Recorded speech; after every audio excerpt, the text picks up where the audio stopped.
Hello बच्चों, let us see this question. Current I1 and I2 flows in the wire as shown in the figure. The field is zero at a certain distance x to the right of O. Then हमसे पूछा गया है sir कि एक certain distance है O से थोड़ा सा दूर x डिस्टेंस अवे. यहाँ पर कहीं ना कहीं एक पॉइंट लाई कर रहा है जहाँ पर जो हमारी नेट मैग्नेटिक फील्ड है वो कितनी आ रही है, जीरो आ रही है. तो हमें बस यही बताना है इस x की वैल्यू क्या होगी in the terms of current and A. अब यहाँ पर एक पिक है. क्या पिक है? हमें सबसे पहले पता होना चाहिए कि direction of the magnetic field कहाँ होगी. तो की कंसेप्ट, सबसे पहला की कंसेप्ट यहाँ पर यही है कि direction of the magnetic field पता लगाओ. By the right hand rule हम ये काम कर सकते हैं. राइट हैंड साइड तो यहाँ पर भी ये पॉइंट एग्जिस्ट कर सकता है और यहाँ पर भी इन मिडल भी ये पॉइंट एग्जिस्ट कर सकता है. ये कहाँ एग्जिस्ट करेगा वो हमारे को देखना है. अब क्योंकि magnetic field, net magnetic field उस पॉइंट पर जीरो आ रही है, तो अगर मैग्नेटिक फील्ड किस किस की वजह से यहाँ पर इस पॉइंट पर लगेगी, पहले हमें वो पता होना चाहिए. हमारे पास यहाँ पर वायर है, लेट अस से this is A B and C. एक वायर है ए बी सी, एक वायर है पी क्यू एन आर. अब एक और की कंसेप्ट है. की कंसेप्ट क्या कहता है कि अगर कोई वायर है जिसमें करंट जा रहा है तो एट द एक्सियल पॉइंट, अगर कोई मैं पॉइंट रख देता हूँ एक्सिस ऑफ द वायर पे, एक्सिस ऑफ द वायर पे अगर मैं कोई पॉइंट रख दूंगा तो वहां मैग्नेटिक फील्ड क्या आएगी, जीरो आएगी. अगर तुम इस पॉइंट को देखो which is the point under the consideration, तो ये पॉइंट क्यू आर और ए बी वायर के एक्सिस पे आ रहा है. तो इन वायरों को हम ना ही माने तो ज्यादा बेटर है, क्योंकि इनके हिसाब से मैग्नेटिक फील्ड क्या आएगी, जीरो पर आएगी. चाहे आप इस वाले पॉइंट को ले लो, चाहे आप इस वाले पॉइंट को ले लो. तो मैंने इस पॉइंट को नाम दिया x1 और इस पॉइंट को नाम दिया x2, तो दोनों पर ही मैग्नेटिक फील्ड जीरो आएगी. ठीक है. अब now what we are going to do is by the using the right hand rule मैं ये कह सकता हूँ BC के लिए फॉर द पॉइंट x1, मैं पॉइंट x1 की बात कर रहा हूँ, ध्यान से सुनिएगा, x1 की बात कर रहा हूँ. BC के लिए फॉर द पॉइंट x1 जो मैग्नेटिक फील्ड है वो है inside the plane of paper.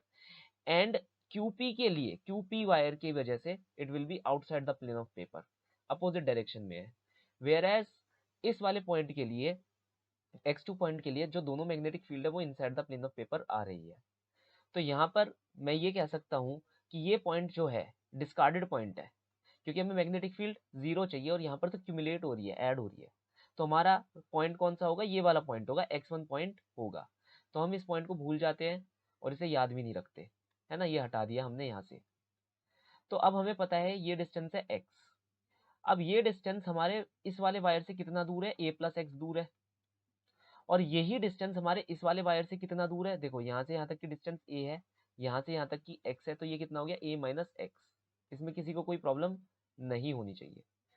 तो जब मैं मैग्नेटिक फील्ड निकालूंगा due to the wire BC, it will be mu not upon में 4 पाई. हाँ, एक चीज मैं बताना भूल गया, magnetic field due to a infinite semi infinite current carrying wire is mu naught I upon D. तो mu naught I1 upon D. D कितना है इसका, distance in between the point and the wire is a plus x. Similarly PQ mu not upon में 4 पाई.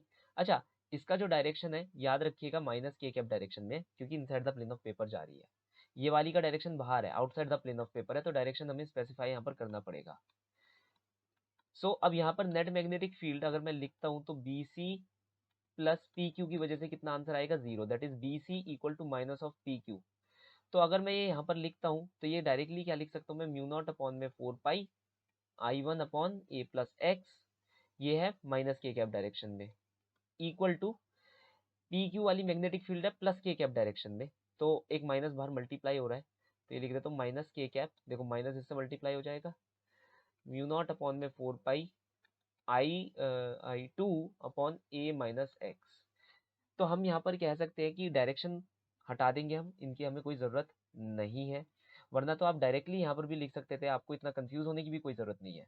आप directly यहाँ पर लिख सकते हैं, मैं इसे हटा देता हूँ, कि net magnetic field is zero, है ना. तो BC की मैग्नेटिक फील्ड कितनी थी, mu not upon 4 pi I1 upon a plus x K cap plus mu not upon 4 pi I2 upon a minus x minus K cap equal to zero. तो K cap मैं बाहर निकाल लेता हूँ, तो आ जाएगा म्यू नॉट अपॉन में 4 pi I1 upon a plus x minus mu not upon में 4 pi I2 upon a minus x equal to zero. Directly हम इसको जीरो से इक्वेट कर सकते हैं. ये हो जाएगा, देखो जीरो से इक्वेट कर रहे हैं तो पहले फालतू की चीजें हटा देते हैं, जैसे म्यू नॉट अपॉन में 4 पाई हमारी किसी काम का नहीं है, तो इसे जीरो में कंज्यूम करा देते हैं. तो आंसर आएगा I1 upon a plus x equal to I2 upon a minus x.